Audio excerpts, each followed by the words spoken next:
Going on, everyone? What's up? Yeah, we had to take it outside today. This one right here is going to be classic. This one right here is going to be classic. So I need you guys to make sure that you share out the video. Make sure that you tell a friend to watch it. We're about to make history with this show right here. We're going to make history. Never done before.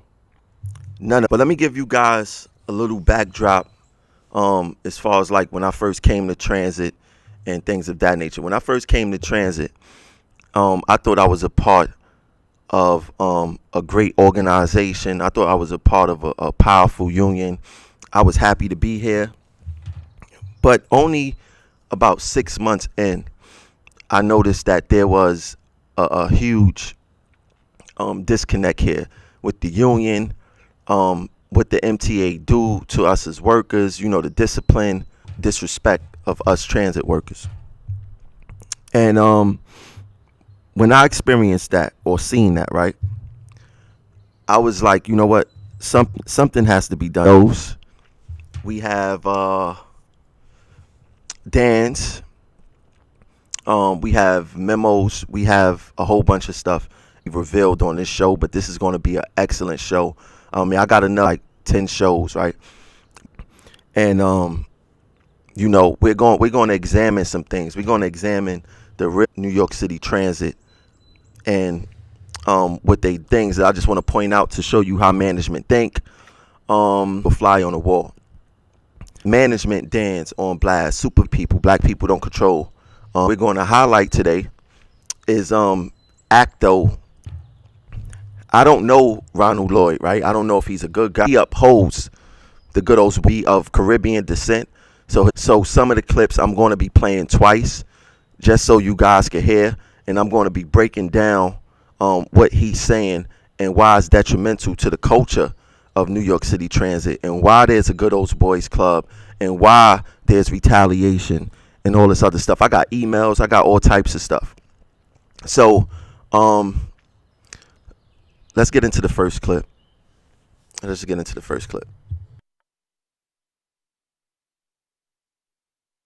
guy, Tremel, and I'll be honest with you, I listen to him every week.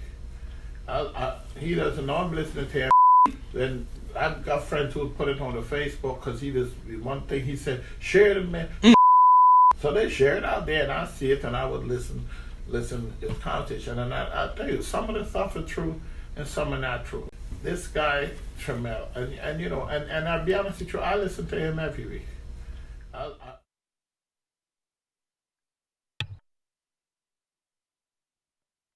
That's Acto Ronald Lloyd, chief of RCC. That's him saying that he listens to me every week. Now, people always ask me, yo, Tremel, does management listen to your show and all this other stuff? I've been knew that management listened to my show back in 2017 when I first met Barry Greenblatt, who was the vice president of Subways. He mentioned that he listened to my show, and that's basically when we first, I think, launched the TV part of the show. So it was never no secret that management listened to my show. But like Ronald Lloyd said, they listen every week, right? So they listen to my show every single week. I'm trying to fix something real quick. Yeah, so that's no secret. It's no secret there. Now, like he said, he listens by people saying share the video. This is why I tell you guys to share the video, because we not hiding from management. We actually want management to hear this platform and hear our grievances and take action on it. Now, what Mr. Lloyd said in that clip also is that some of the stuff that I say is true and some of it is not true. Mr. Lloyd, I mostly speak of the unnecessary and hostile treatment of transit workers, and by management, by people like yourself. So I would like to know what stuff you figure is true and what stuff you figure is not true. So we go play this next clip right here, and I labeled it "How I Get the Reports." We're gonna get into the Jason. Look, this thing is deep. We go get into the Jason Brown situation. We go get into Henschke. We go get into a whole bunch of stuff today. So I need you guys definitely to share out this video. But let's get to the clip where he say, how do I get the report? Barry, me, Paul, all of us was in a meeting and we discussed it. And then we were like, I'm saying, I wonder how he's getting this information. He had a report. He had a report, and I said, well, all the interviews we interviewed him, Jason, we have to have his union. He's a manager. He's in a union. Price was here. Price, because Mario is early in the mornings, I used to, because he worked midnight. I don't want to keep him here all day. Now, he mentioned, so he let it be known that himself, Barry Greenblatt, and Paul McPhee had a roundtable discussing on how I get the information. Now, these are the top bosses in New York City Transit, right? I'm talking about 3 of the top bosses. And their concern wasn't about what our grievances are. It's never about what our grievances are. Their concern is, how do I get these reports? Because the last thing that the MTA want is their bad, dirty little secrets thrown out there where they can't control the narrative. And that's their concern. That's the only thing they care about. They don't care about us, right? They had a round table, not of the issues that I'm bringing forth, but of the fact of who's giving me these reports. The minute that they can't control their narratives in front of the media and the public, they go into a tailspin. So it's never about us, the workers. It's never about us. It's about how this information is leaking out. Now, this about to get real serious in a second. This next one, we're about to get real serious, right? We're about to bring up the Jason Brown situation. When Jason Brown stuff started. Hold on, let me clear that up. Let me clear that off real quick. We're about to get into the Jason Brown situation, right? So everybody know the situation with Jason Brown and how they act like they went hard on Jason Brown and all this other stuff. They didn't go hard on Jason Brown. Actually, Jason Brown was let off easy. For those who don't know, Jason Brown was the manager who was writing the racial stuff on Facebook. He was talking about targeting employees and things of that nature. Now, this is the part of the show where things get deep, where we really hammer in as to how corrupt the old boys club, the good old boys club, whatever you want to call them. We're going to get into it. So let's play this clip and listen carefully. I need you guys to listen carefully to this clip on how Jason Brown got off easy. And this is from management, right? This is them talking without them thinking that nobody's listening. And let's discuss that real quick. Let's listen to the clip, then we're going to discuss it. Check it out. When Jason Brown stuff started, Tremel jumped on it again. And now, I'm saying, who is feeding in these information? And the thing is, they say, he was in 2017, he shouldn't be promoted because in 2017. I interviewed, Tracy's the one who sat with him. Paul was the assistant chief acting here. And he wanted me and thing to go into him. And I told Paul, he knows that I'm strict. He knows that I don't play. So he's not going to open to me the way he would open to Tracy. So he sat right in here. Paul was in this office. And Paul wrote his questions and had Renee sign it. I liked it then. And these were the questions he gave to, I think Pam was still here. He gave Tracy, you go in there, you interview him and fill in the blanks with whatever he answered. And then ask him to write whatever he asked in a sheet. And Tracy did that.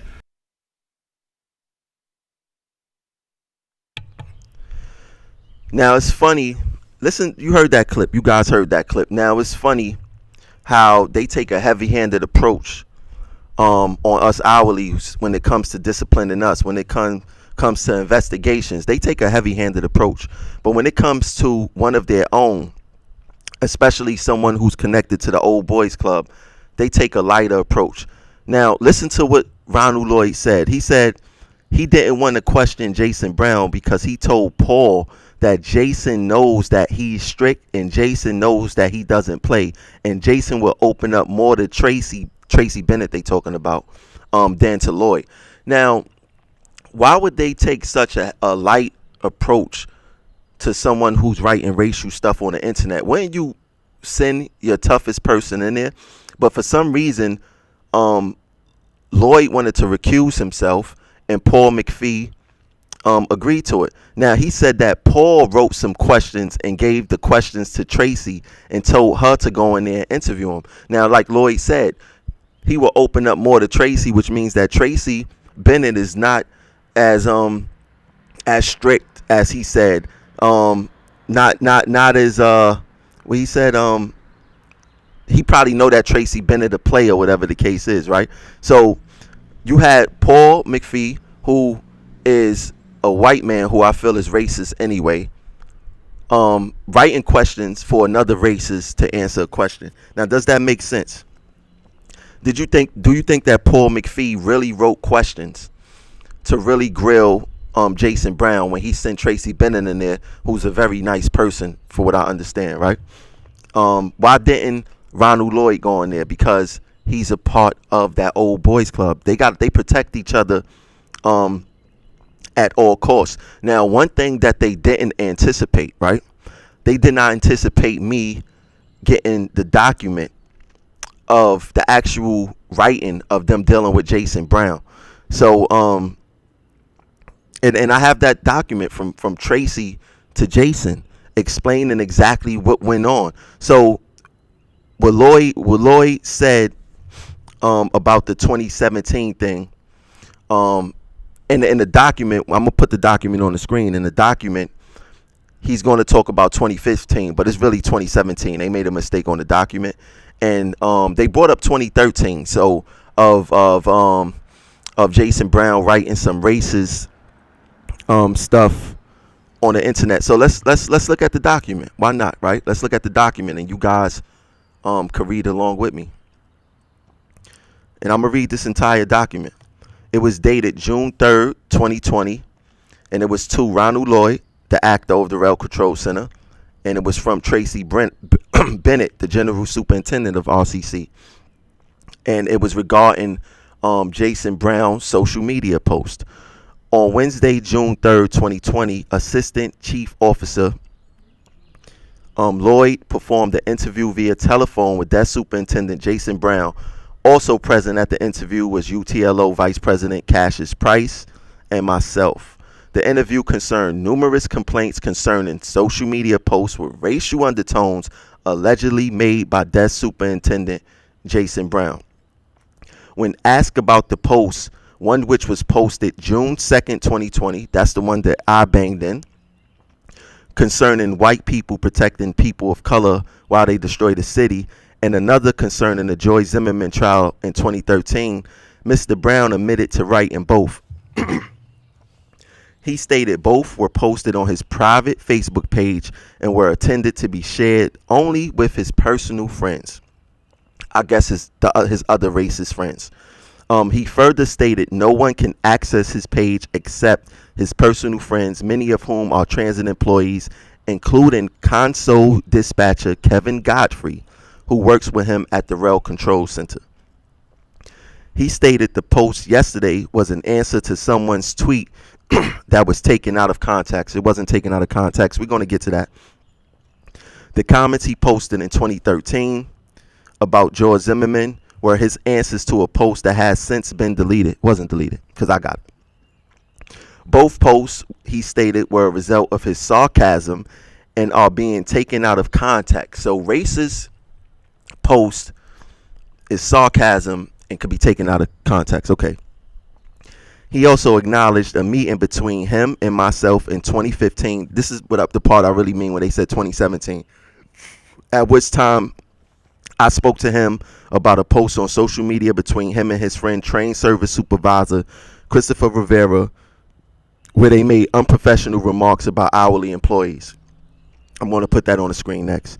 During that meeting, he stated the post was not meant to be taken serious or be leaked outside of his personal friends. He stated that he would be more mindful in posting on social media. Mr. Brown was instructed to submit a G2 concerning this incident. He was also relieved of his duties pending investigation. Now, his whole statement is problematic. So he tried to say that being the fact that he posted it on social media to his personal friends, it made it okay for him to say those things that he said.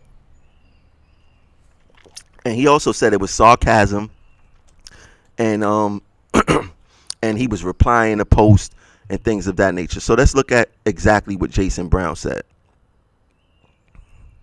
Let's look exactly what he said. So Jason Brown claimed in 2013 that the Zimmerman post was a reply to a post that has been since deleted. It looks like I don't see sarcasm here, right? I didn't see nothing funny with the George Zimmerman killing Trayvon Martin at all, right? So he said no, Zimmerman was driving to Target. I don't see nothing sarcastic about that. I see nothing funny about that. He should have been disciplined for that alone, right? Now this was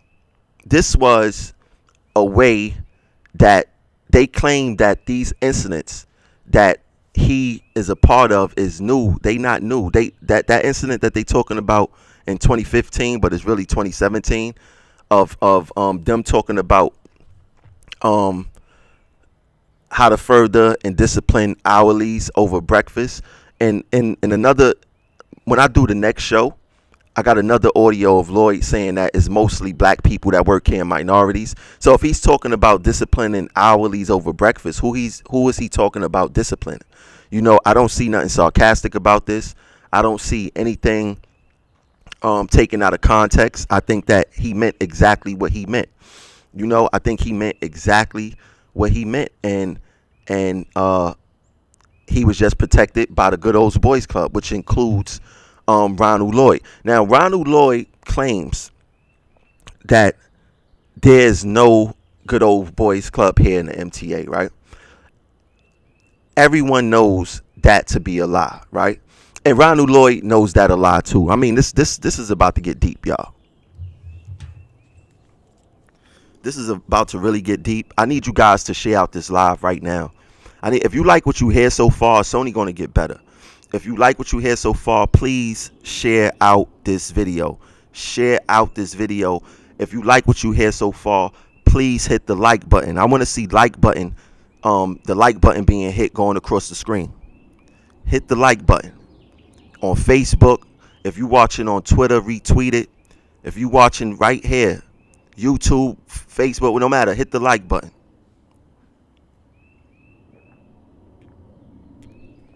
This information is about to get deep. The situation is about to get deep. Now, we're going to talk about the Old Boys Club. Is there an Old Boys Club? Or isn't there an Old Boys Club? I think we need to listen to Ronald Lloyd. Now, let's go to this next clip and what Ronald Lloyd says about me in the Old Boys Club. Let's check it out.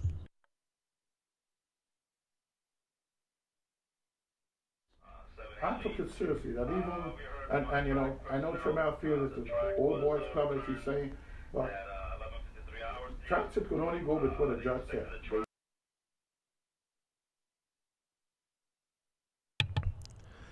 He said, I know Tremel feels it's an Old Boys Club, as he say. So he's insinuating that I feel it's an Old Boys Club, but he don't feel it's an Old Boys Club, right?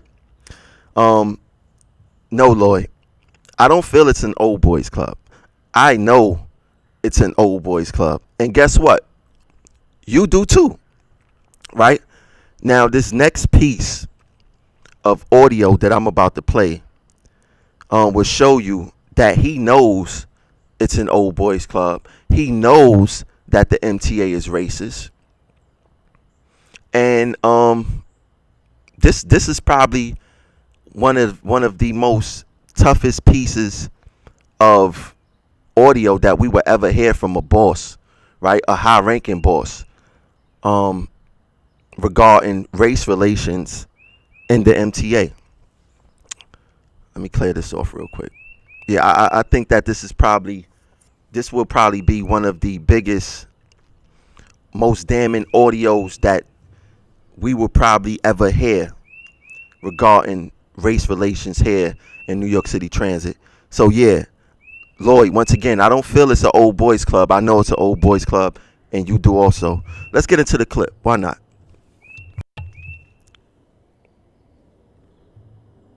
Come and get it. Put in for the job. And that person put in and get it. Extra. Things are closed. So I know. And another thing I know, just like how I came into the position and they sent me to EO, how many times I've think I'm hiring blacks or I'm hiring West Indians and I'm doing this and not doing white, I was able to prove that these people that I'm making now should have been made way back, but because of the color of the skin, that's what happened.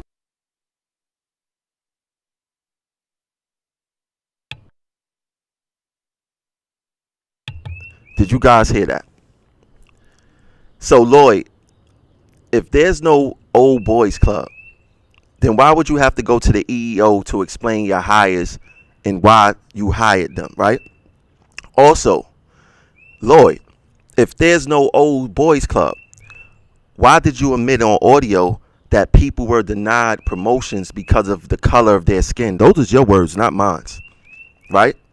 You said specifically you were able to prove that these people that I'm making now should have been made way back, but because of the color of their skin, that's what happened.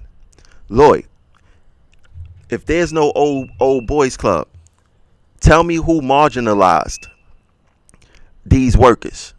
If they were supposed to have been made way back, but because of the color of their skin, it didn't happen, who was holding them back? Who was oppressing them?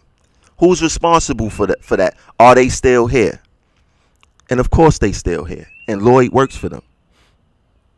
Lloyd works for them. This seems like a good old byproduct of the good old boys club to me. Why let's play that again. I want you guys to listen to exactly what he said. Let's play that again. Come and get it. Put in for the job. And that person put in and get it. Extra. Things are closed. So I know. And another thing I know, just like how I came into the position and they sent me to EO, how many times I've think I'm hiring blacks or I'm hiring West Indians and I'm doing this and not doing white, I was able to prove that these people that I'm making now should have been made way back, but because of the color of the skin, that's what happened. So we heard from an acto in the RCC, high-ranking boss, that because of the color of the skin, people weren't promoted here in New York City Transit. They try to act like that this don't exist, but it exists. And Lloyd said it perfectly fine and clear. Now we're gonna dive into some of the protections that once you're in the good old boys club or the old boys club that you get. So we're going to get into a video, and I'm going to explain this video. I'm gonna let it play a couple of times because it's a short clip, but you know how they say sometimes less is more. It's a short clip, but sometimes less is more. This clip is going to I'm gonna play it for you guys, and then I'm gonna explain what happened during this clip. So let's get into this next clip. I'm gonna let it play for like 20 seconds.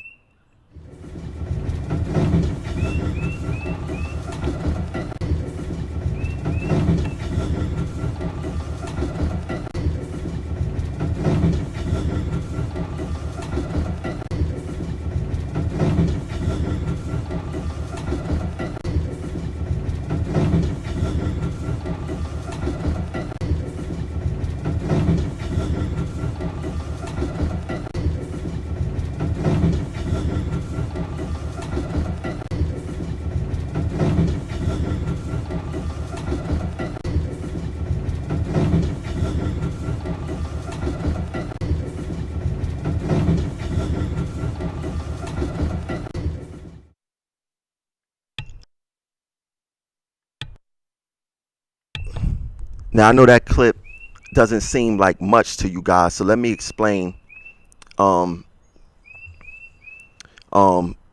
how it worked on that one, right?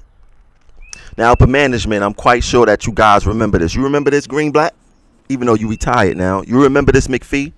You remember this, Lloyd? You remember this, everyone in labor relations? Do y'all remember that? So this is when a TSS inside the good old boys circle was secretly recorded letting non-train operators, non-RTO personnel joyride on a subway train.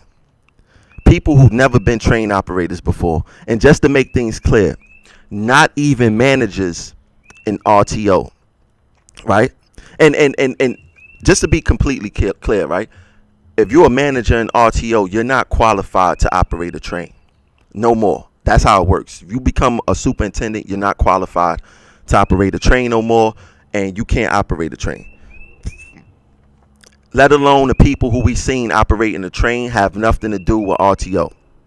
Now, why was this dangerous? Well, New York City Transit let us know it's dangerous every single day via the MAC, right?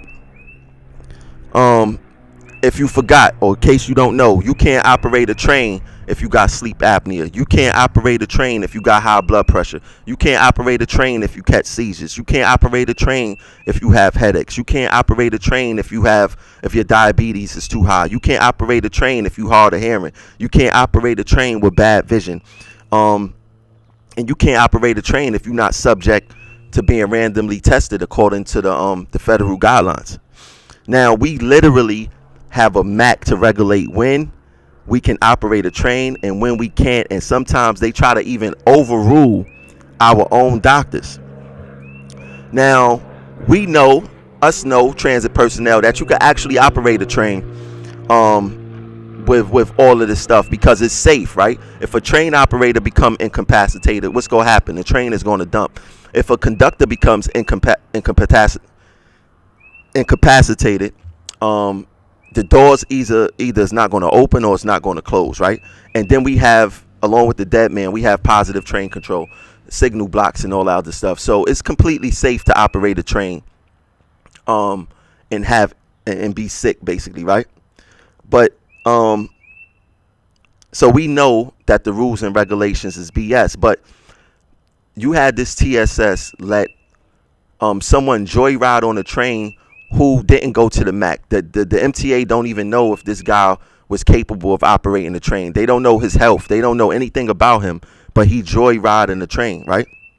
Now, just to put things in perspective, if we have an unauthorized person in our cabs, we're going to get written up. We're talking about 20, 30 days. You probably could even get fired. And even if that unauthorized is another employee, like I'm a conductor. If I have a conductor in my cab,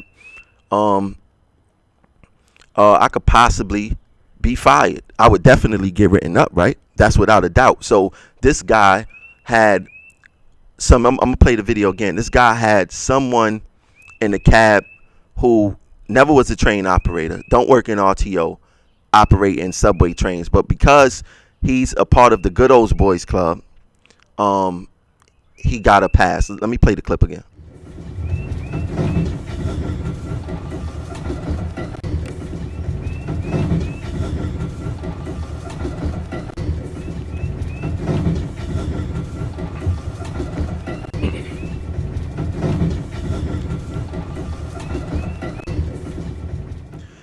And you see, you know what's so crazy about all this? You don't know who to trust, right? People be secretly taking videos of you to hold stuff against you, and it just magically pop up in my hand. Now, we're going to talk about what happened to that TSS. But before I get into that, I'm going to put this on the screen. Do you guys remember this? Management. I'm going to speak to y'all management. Remember when you guys hung up this learn from others board at Stillwell to humiliate, to decrease morale, to embarrass us, and to public flog us in front of our coworkers? You remember when you guys was like acting like you was redacting names, and you guys wasn't redacting names. Some names y'all were redacting, but y'all left the job numbers up there. And we could easily go to the pick board and see who you're talking about and what's going on there. And y'all did it with no shame. We never got an apology. No, nothing. You guys just did whatever you wanted to do. regarding that. So you guys remember I just played the video. Now I'm gonna put up the Dan of that TSS and what happened and how did he get off regarding that, right? So this is the TSS Dan, right? For that, and I'm gonna show you guys how the Good Old Boys Club function. Well, one thing's for sure: when you are in the club, you will be protected. One thing I give them is that they will stand behind each other until things hit the fan, like seriously hit the fan. Then they'll start snitching because everybody got mortgages and stuff like that, right? So for this act of carelessness by this TSS, he got his Dan untimely, even though it was written for 30 days. So how does that work? How can a TSS get an untimely Dan when they have to check in every 2 hours to RCC or wherever they working at, right? So you trying to tell me that you couldn't find where this TSS was at to give him his punishment? The only way that something like this can happen is if the leaders of the Old Boys Club, Barry Greenblatt, Paul McPhee, and some people at Labor Relations, are in on the mix, right? So as you guys can see, I got it rectangled off. It says vacated penalty. He was written for 30 days for gross misconduct and proper performance of duties. Untimely. Vacated penalty. How does that happen? Also, you see other infractions of gross misconduct and improper performance of duty where he was only given a reinstruction, and everyone knows that reinstruction is not discipline. But once again, how does this happen with the Good Old Boys Club or the Old Boys Club turning the other cheek and telling Labor Relations not to pursue? To put things in perspective, a conductor or a train operator would get days. We talking about 30 days in the street. No questions asked for having another employee in a cab or an unauthorized person in their cab. No late Dan, no protection from the Old Boys Club, just straight discipline. Maybe Lloyd, maybe you could help me out with this next Dan. Maybe you could help me out with this next Dan. This is another Dan of a superintendent where he or she, I'm not going to give away the gender, but this superintendent committed a reckless / unsafe operation. And what's up with this operation is that this person cleared for power to be turned back on at RCC without making sure that everyone was off the roadbed. How does a manager get to keep his title, no demotion, and not even sure if he actually served any of that 30 days of discipline when he could have killed someone by turning on the power without making sure the tracks was clear? This person's violation was reckless, unsafe operation. And you can compare that to a TO overrunning a track gang, right? It's reckless, unsafe operation. That TO would probably be demoted if they came from a prior title or just simply fired, right? But for management, now that doesn't happen if you're in the Old Boys Club. So now I heard allegedly, I'm gonna say allegedly for this one, that this manager did this not once but twice, right? Now, this manager benefit of being in the Old Boys Club is that they kicked him out of RCC, no demotion, but a lateral move to the same position in the field. I mean, this guy almost killed someone. And you guys give him a lateral move to the field. Just say, hey, you know what? RCC isn't for you. No one got hurt. Don't worry about it. We just go ship you to the field. But we know that New York City Transit don't discipline you on that nobody got hurt, right? They never look at it that way. They look at what could have happened, who could have died. When a train operator overrun a home ball, they look at it as a collision. Whenever something happened, they look at it as the worst result that could possibly happen. But for this manager, oh, don't worry about it. We realize that RCC is not for you. So we're going to just go to the field, lateral move, no demotion. 30 days is enough. If he even served that, don't worry about it. Right? But this is the benefit of being in the old boys club. Right? Now, I'm not done with Lloyd. I'm not done with the audio. We still got some more audio to play. And this time Lloyd mentions who to be careful of, who the people that they watching that's giving me certain information or whatever the case is, or who they feel is giving me certain information. And that, like I said, that's what management is focused on. Who's giving him information? They're not focused on the issues that I'm bringing up, but they more focused on the information that is being given to me, right? So let's play this audio clip and let's see who he names. Let's see who he names. Let's get into this audio clip.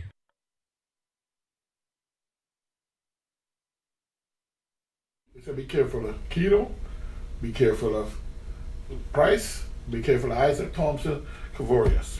They told us that.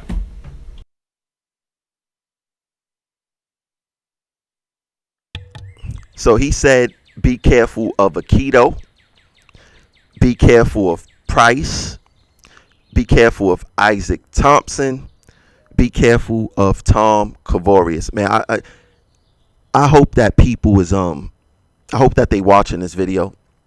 I hope they know what's going on, because we're going to explain how these guys are possibly getting retaliated against.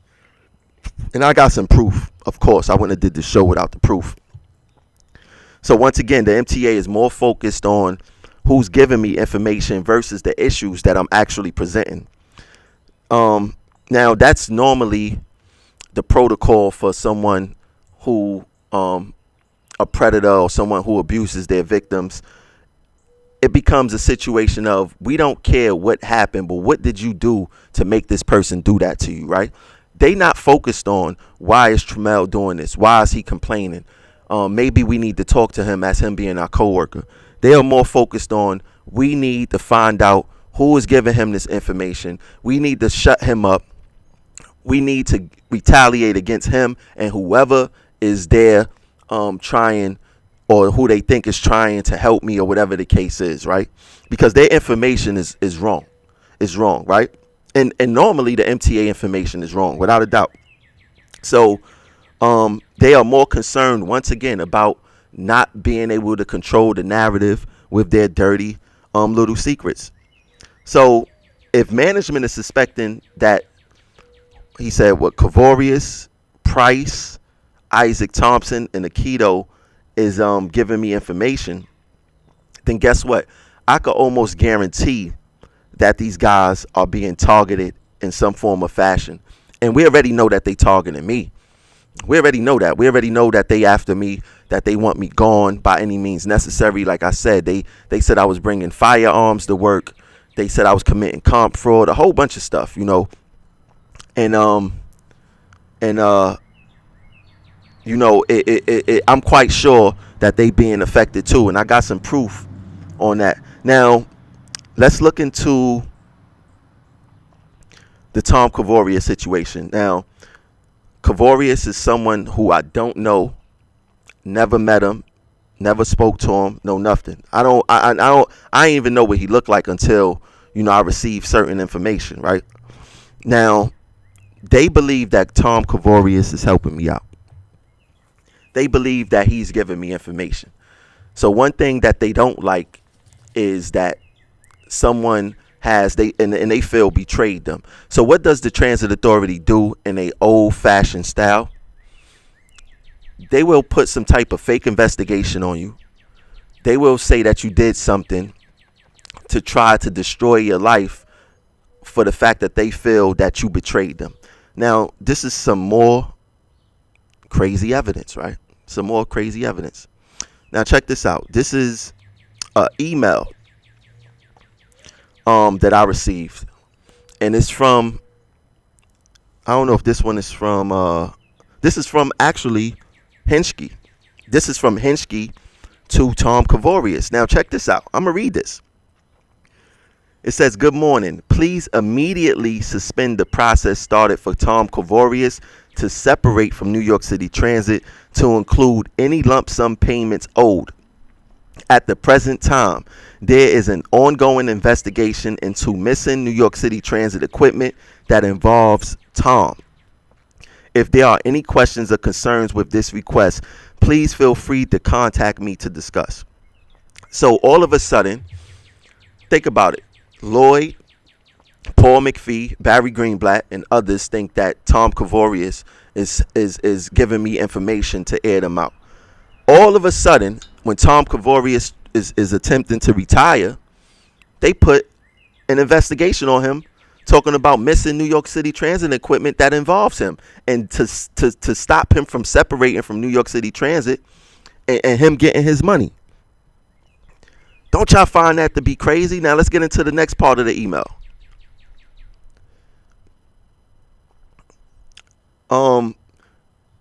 Kavorius looks like he responds to Charles Henschke. What changed since your email on March 1st? This is the first time I was made aware of an investigation involving missing equipment and myself. What are the implications here with your email below? I am a general superintendent who was run my district ethically and without question until now. I have never been treated with such disdain and disrespect. How crazy is that? They think that Tom Kavorius is helping me. Then no problems with them until they suspected he was giving me information, and they turned on him. Was giving me information affiliated with me in some form or fashion. I don't need the internet to mess up now. We don't need the internet to mess up now.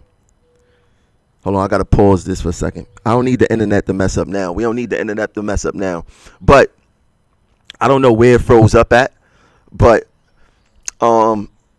I'm gonna repeat what I said. Kavorius is one of the guys until they figured or they thought that he was helping me, right? They put this fake investigation on him. He's a general superintendent, by the way. He's a general superintendent. They put a fake investigation on him. They tried to say that he was committing. He was stealing things, and they was trying to stop him from retiring from stealing stuff. Hold on a second.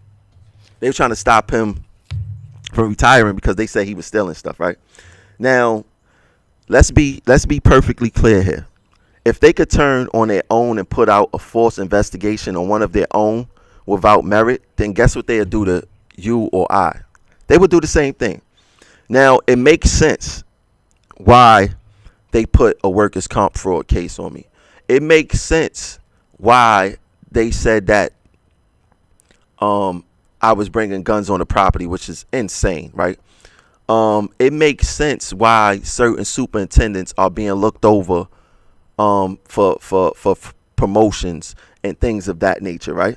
If they are willing to do this to a general superintendent, to put a fictitious investigation on them, then they wouldn't hesitate or blink an eye to do it to you and I, right? This makes sense, man, and this also makes sense as to why I feel that my assault was orchestrated by management. I feel that my assault was orchestrated by management. There's nothing that they won't do to get you out of here.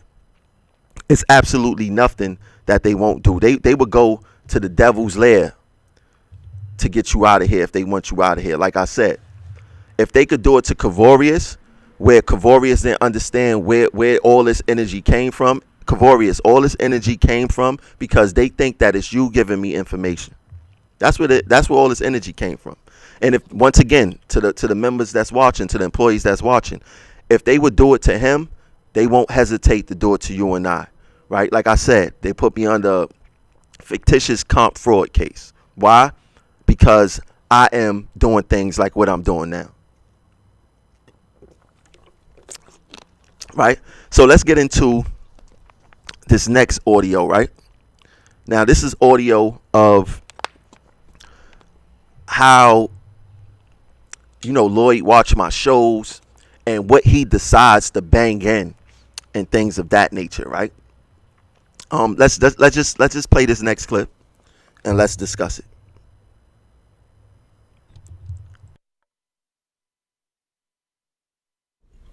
He once his program was on Barry, one of Honestly. met this and another one, and I talked to Barry on that because I felt it was a threat. He did overstep the line, and then went to the IG to the special investigation. What happened? He was talking bad about Hensky. Hensky brother have a job in the office or what. Hensky had nothing to do with that. To pull his brother, he had nothing. An actor or a general, not an actor, he might be a general, but not an actor at that time, to say, yo, give my brother a job. And I don't think he's so stupid enough with nepotism to get involved. Anyway, he was saying, Crystal Young, her belly was big and they ain't got no restricted job, but they got Hensky brother doing this. And Hensky, so someday Hensky and him, but then in doing this show, he got carried away when he said, if anytime they meet these two men face to face, now that is a threat.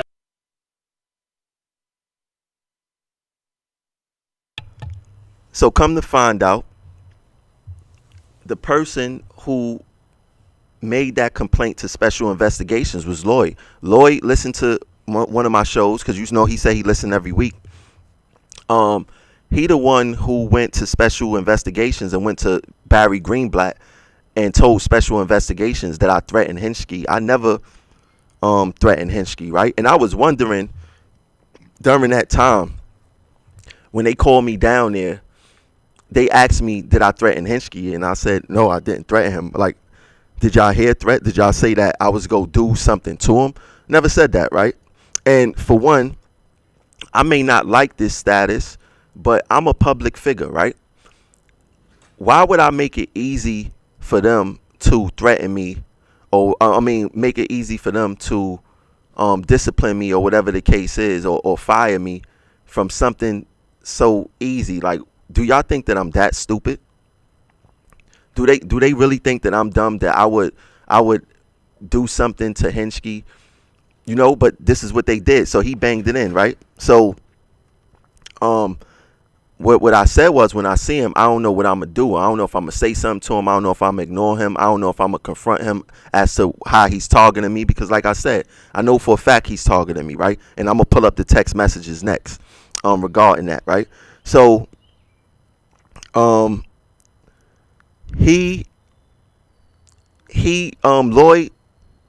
sent that to Special Investigations. Lloyd, thousands of people watch my show, right?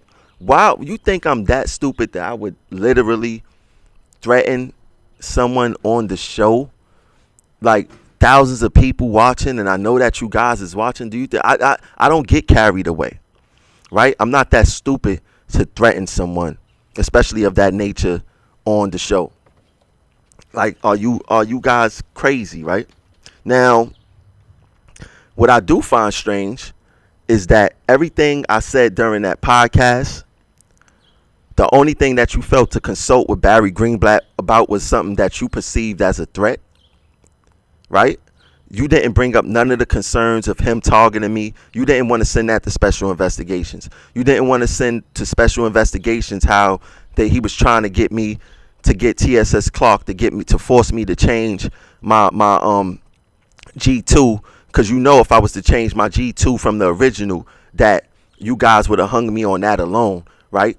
Y'all think that I'm that dumb, and nobody wanted to send that to Special Investigations, right, Lloyd? None of the concerns before that, you never wanted to send to Special Investigations, but you felt that I threatened Hensky, in which I didn't, and you want to send that to Special Investigations.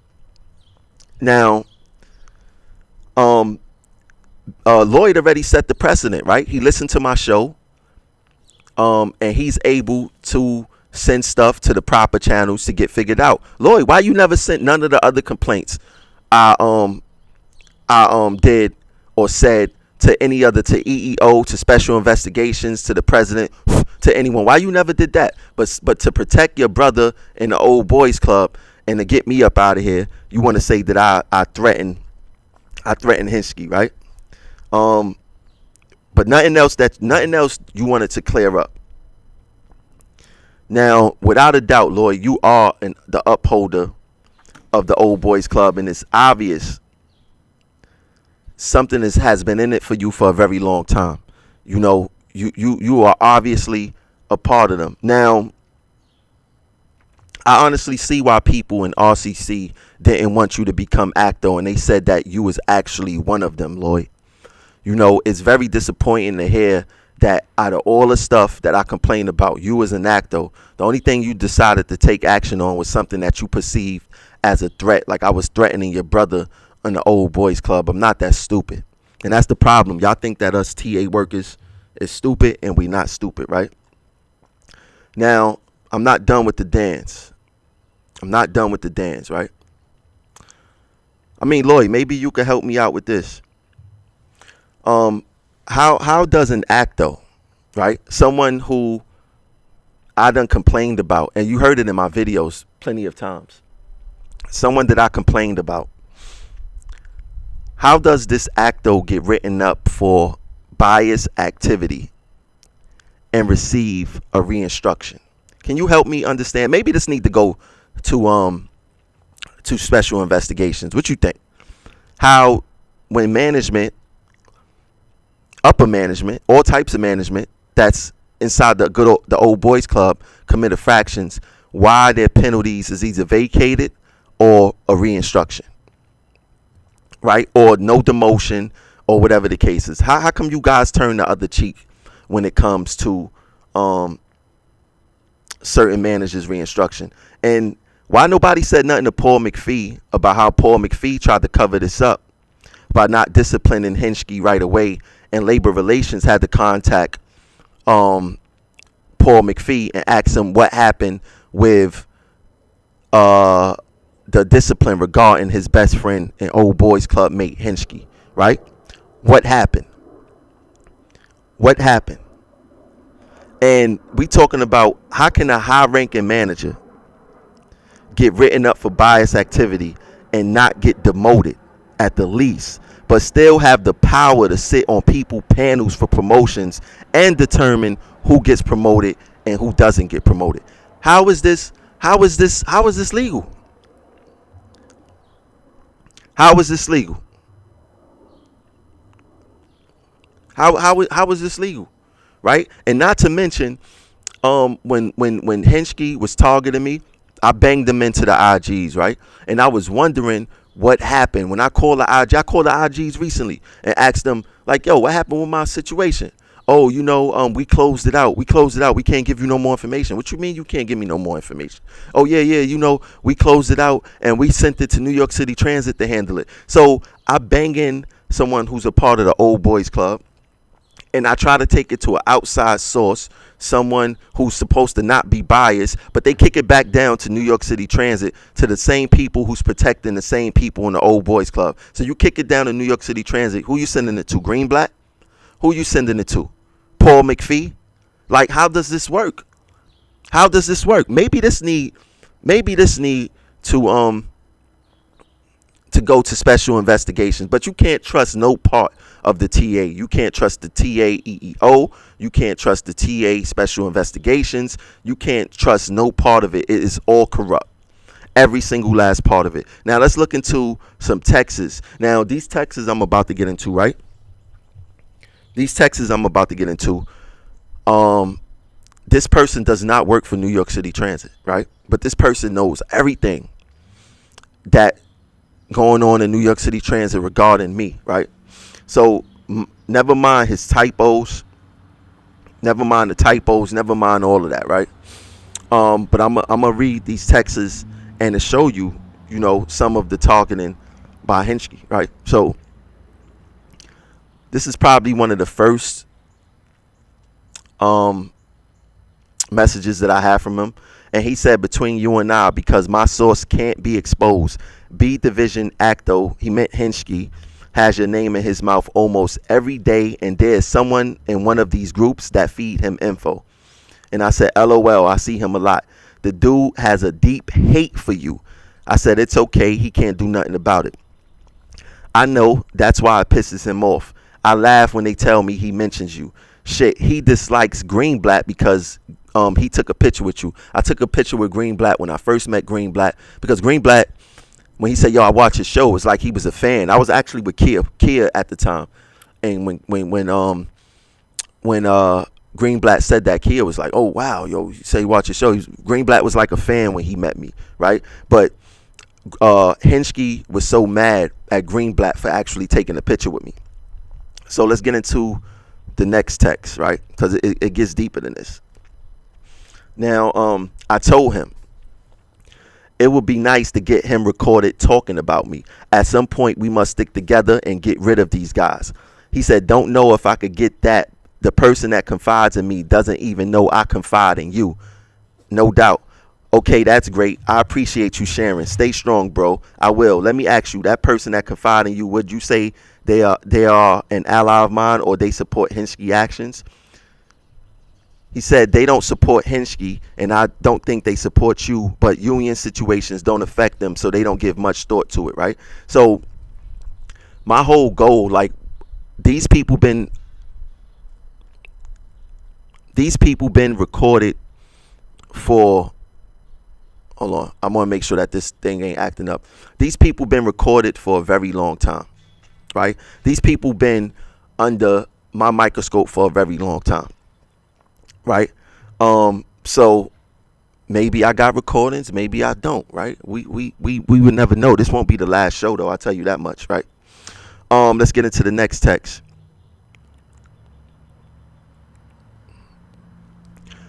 He said they thought they had you for tweeting while operating.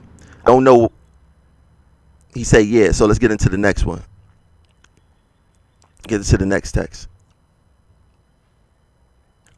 He said, don't know what happened, but Henschke bragging about being able to write you up. He claims that you got served a Dan. And at that point, when he said he claimed that I got served a Dan, it was funny because how did this person that don't work for New York City Transit know that I got served a Dan? How did that happen, right? He knew I got served a Dan. But it wasn't handled properly and all that other stuff. Like, how someone who don't work for New York City Transit know that I got served a Dan? It's because Henschke is running his mouth, right? Now, how much of his mouth do we got on him, right? Let's get into the next text. And these is not all the texts. You know, I'm just pulling up. And just to note, and Henschke, just to let you know that I know, right? I told the guy that my discipline disappeared, and I said Henschke must be livid. He said, I'm glad to hear that, bro. Yeah, he must be. He's out sick for a few weeks now, having some sort of surgery, so I can't get a reaction. And I said, oh wow, that's interesting. Now, if you just tuning into the show, share out the show. We still got some more stuff to talk about. I'm over an hour already. Still got some more stuff to talk about. If you like what you heard so far, hit the Cash App. The Cash App is Progressive Action 100. You never got information like this before. Never got information like this before. This deep audio recordings, video recordings, texts, emails, Dan's, all of that, right? They did it to us. I'm returning the favor, man. They ain't get in trouble. Then nobody never said sorry. I never forgot what they did to us, right? So I want you guys to be clear, right? Management, let me see, what should I do? Let me see, what should I put up here? All right, so look, management in particular, right? We talking about Paul McPhee, Barry Greenblatt, Charles Henschke, treated so many people so terribly here at this company that they don't have much allies, to be honest, right? They think they figured out who my sources were. It's crazy, right? Once again, they more focused on who's giving me the information instead of rectifying the problems that I have, the legit problems. Like Lloyd said, everything Trammell say isn't wrong or whatever the case is, right? Now, McPhee, I'm going to say this to you. Your reign of terror on this property is going to come to a screeching halt. And not on your terms, on the terms of the people. You wronged a lot of people. You had your hands in a lot of people getting promoted and getting demoted. And people was just tired, man. Now, I want every manager to know, everyone to know, if you know what was going on and you remain silent during this whole process, you are a part of the problem here. You guys who put financial gains, promotions, just wanting to be liked, and you watch your coworker putting promotions, the ability to be liked and be inside the club before morality and justice, or McPhee have an idea of the amount of people that dislike them, right? And they only dislike them because of the things they have done.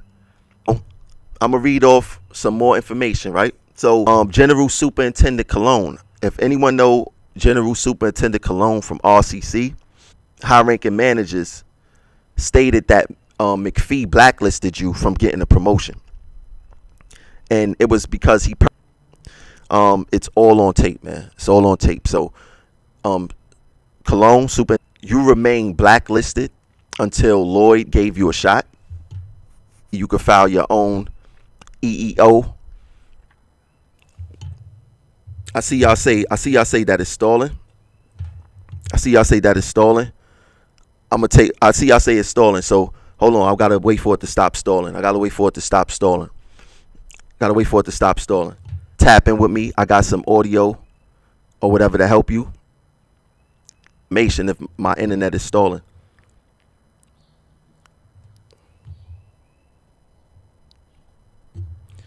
I don't want to. I'm about to wrap this up anyway, right? But the internet is stolen. I see. But yeah, let me hurry up and wrap this up. So if anyone know General Superintendent Cologne, tell him to holler at me. General Superintendent Cavorius, if you know me, get at me. I already played some audio to show why you're being targeted, so you could get at me. Superintendents Thompson, Staccato, and Price, you guys need to fully get at me. You know, if they went those lengths to retaliate against Cavorius, I can imagine what you guys is going through. And Staccato, I already know that just because you came on my show that time that it was going to happen. So this was expectant. Chris Rell said uninstall the Insight app. He crazy. Yeah, I'm outside. I'm outside, Panna. To Superintendent Felicia Giles, right? Reach out to me. There's audio of other managers saying that you would never get a promotion.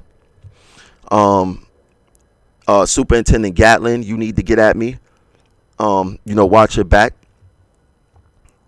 But yeah, Lloyd, you said a whole bunch, and we not done. Maybe you need to report yourself to special investigations and report the Good Old Boys Club that you said exists, who, like I said, is choosing silence. The managers out there, the supervisors out there that's choosing silence. When I see it pause, I got to stop. But the managers out there that's choosing silence, just no attendance, all that. If you want to perjure yourself, you could go ahead and perjure yourself. You know this is going to end up going to court and all this other stuff. The traps was already set. So if you want to go out there and lie, continue to protect the Good Old Boys Club. One thing I was told when I first came to transit, and that was CYA, cover your ass. So I advise you to think about yourself when you're getting investigated and tell the truth. If you don't tell the truth, the audio tapes go tell the truth for you. But like I said, the MTA had me under investigation, but little did they know is that I had them under investigation too. Share out this video. Let's continue to stay strong. You've never seen a show like this before. This won't be the last one. I have a whole bunch of hours of audio to comb through and pick apart. If you like what you heard today, support who supports you. Support the platform. Hit the Cash App, Progressive Action 100. Hit the PayPal, Progressive Action. We here. We ain't going nowhere. I'll catch you guys later.